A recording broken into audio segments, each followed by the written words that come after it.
Hey YouTube!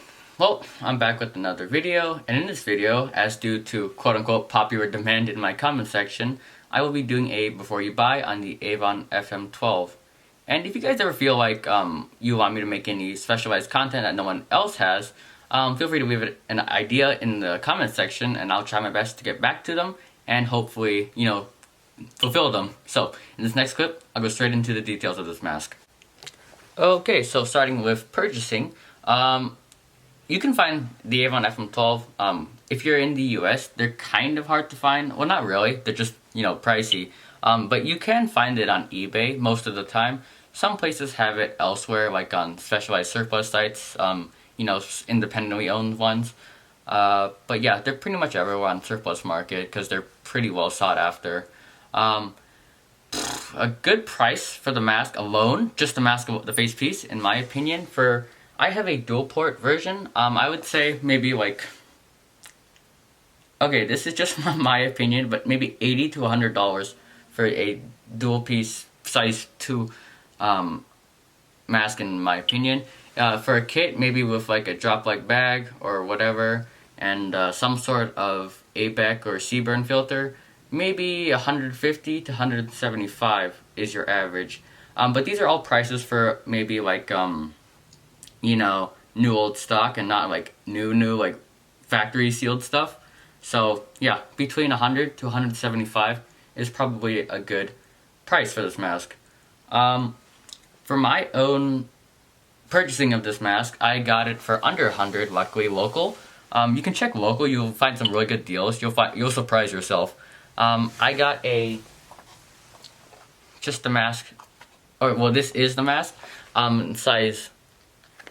size 2, if it will focus, size 2, 2003, dual port configuration with a swappable blanking plug, and Eagle Industries drop like pouch, which I honestly do not suggest entirely because it is kind of cumbersome to take your mask out when it's in position on your leg, and it is kind of hard to put it in, like put the mask back in when you're done with it. So yeah, that's my purchasing experience with the mask, and hopefully that could help you find yours. So, but yeah, the next clip I'll go to the pros, and yeah, just good luck on purchasing one if you ever decide to.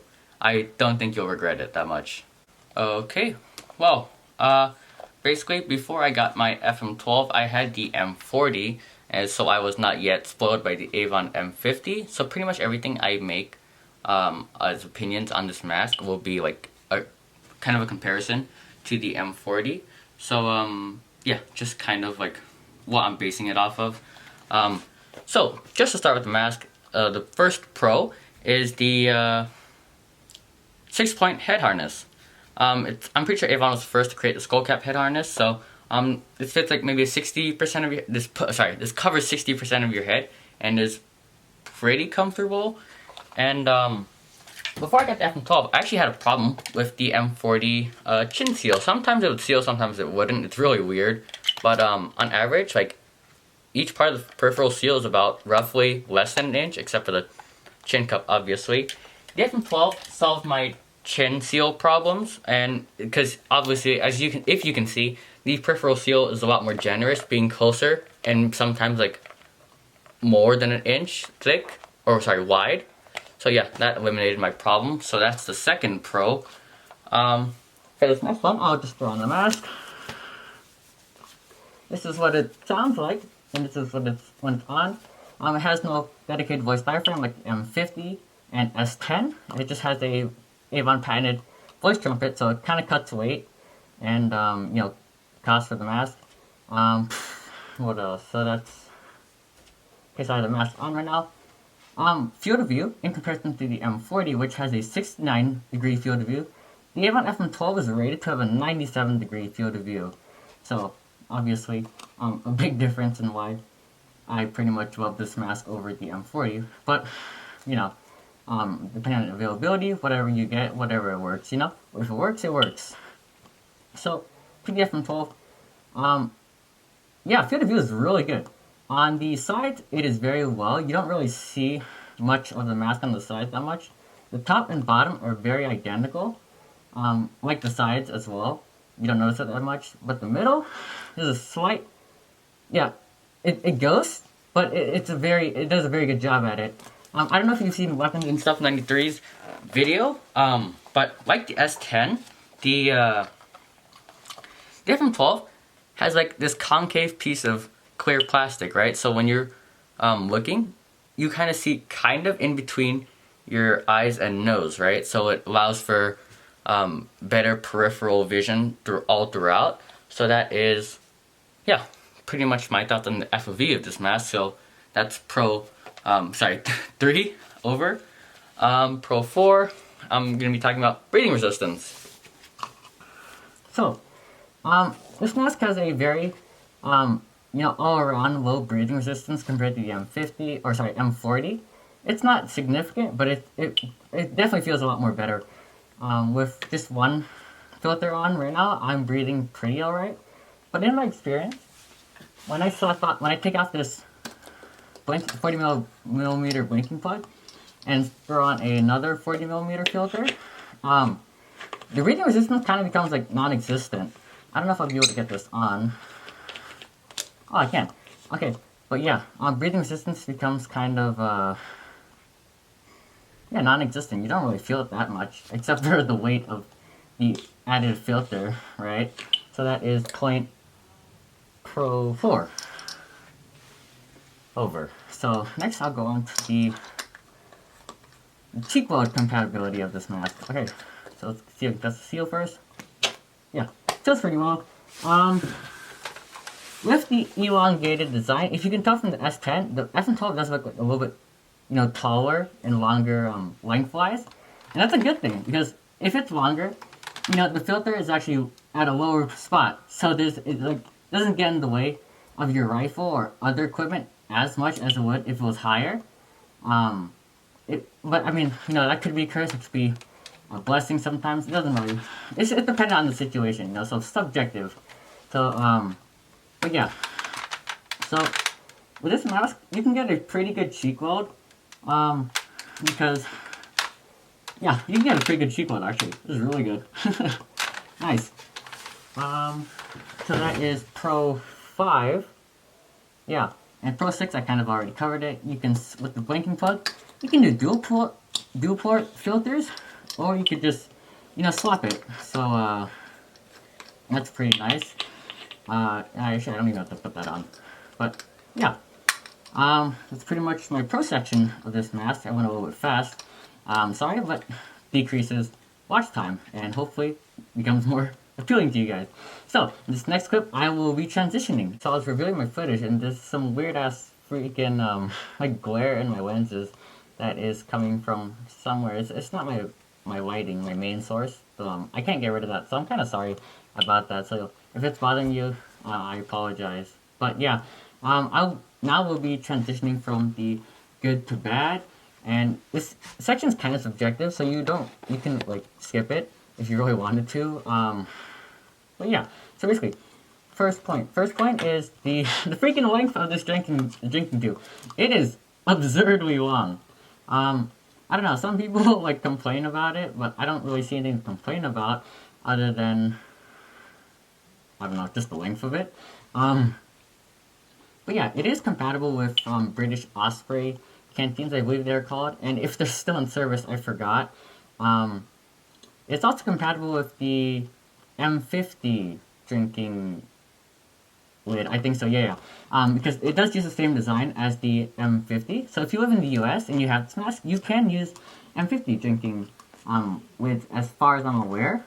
Because they're pretty much the exact same, I think. I think they are the exact same. It's just this one says FM12 on it. If you ever need photos, you can just ask me in the comments, and I'll probably just send you a link to my photos of them. So that's point 1 and point 2. Sorry, that was just point 1, my bad. And the softness of the mask. If you see in my pressure check, this part tends to like collapse like a lot, which is kind of strange. It's not a problem, but yeah, that's that. When I first got this, and before I was getting it, I thought it would be like a really rigid mask, but it is really, really soft. Like, look at that. Look at how pliable that is. Yeah, well, I mean, you shouldn't be doing that, but I just wanted to show you guys that.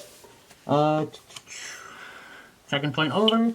Third point is the amount of accessories for this mask. The amount of accessories isn't that great, but it's not that little either. The problem is they're not really readily available.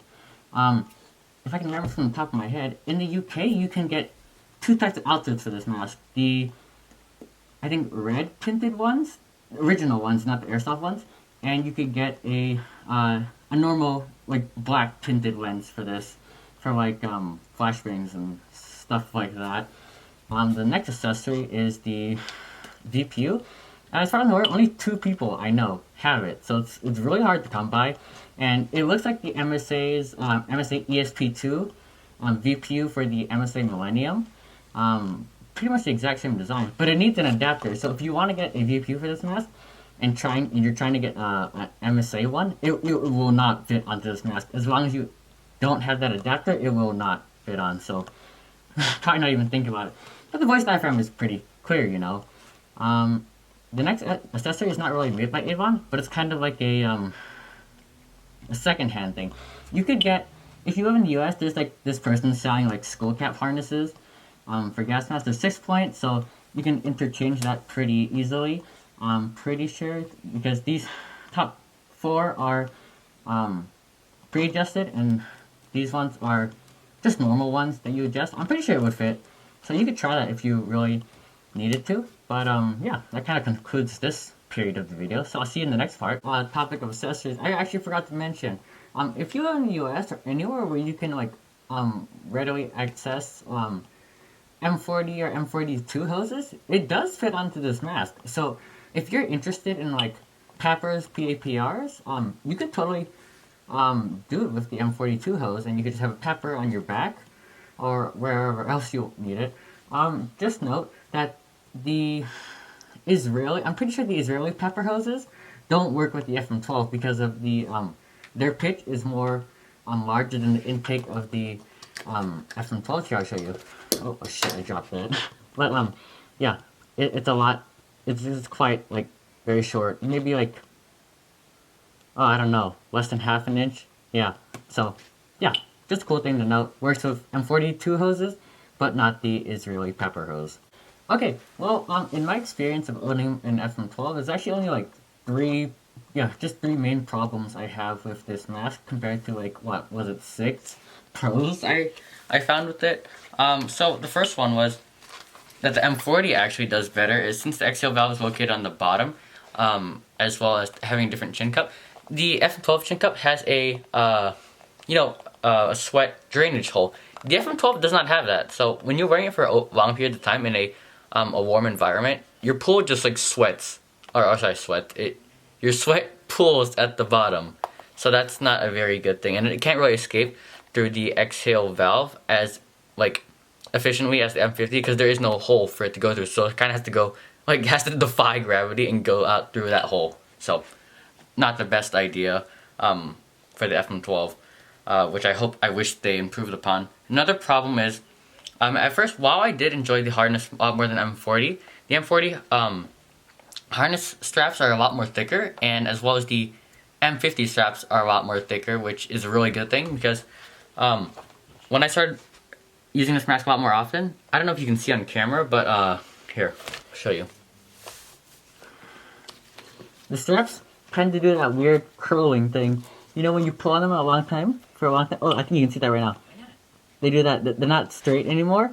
They're actually like, they start curl like that. So, I don't know, service life, it could be reduced. I'm not really sure. But yeah, that's the second problem. After the first being the lack of a sweat drainage hole. The third one involves chemical suit. Of course I have the Nike windbreaker again. Unlike the S10, it does not have that hood stop, because I'm pretty sure this was actually developed with law enforcement officers in mind, so it has no chem suit, like hood stop, right? So here, I'll demonstrate it right now. If I can show this on camera, the hood does not know where to stop. There's no like very like significant recessions on this mask like the M50 and M40. So I'll show you right now. So, okay, first off, with this no, like, hood flap, there's actually a gap, and I can't say this for all, chem suits, but, yeah, for this one, it doesn't, like, there's a gap in my protective, like, full setup, right? And then here, it kind of slides over the lenses, and when I tighten this, I don't know if it will happen this time. Where's my thing? If I, like, pull on the drawstrings, it will collapse over my lenses, I'm pretty sure. Yeah, I was right. So, it does not go around here, but it does pass the lenses, which could be a problem.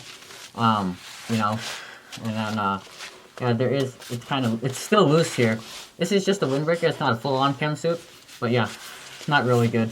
And, not the best idea if you're pretending, or it's not pretending, if your intention is to have a full, protective suit on, yeah, maybe you might want to choose a different mask for that case. But yeah, that should be over for my, my 3 cons for this mask. Alright, okay, so, well, that pretty much wraps up everything for this video.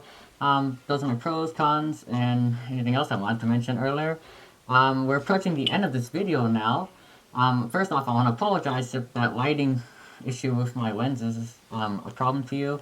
And if I changed the light balancing on this video because I want to test out how different ones would work with, you know, YouTube's platform. And if it's not auto-focusing sometimes like it should be, yes, I just want to get out. And yeah, if I can't forget to say anything else in this video, that should be it. If you guys liked, please give it a like. If you really like my videos, please consider subscribing. If you didn't like it, dislike, and maybe include a comment on why you did not, as that does help me keep going. Alright then, well, I'll see you guys in the next video. Until then, hopefully I get a new camo pattern to wear. But yeah, alright, see you guys. I hope you guys have a good one, and I'll see you real soon. Thank you. Peace.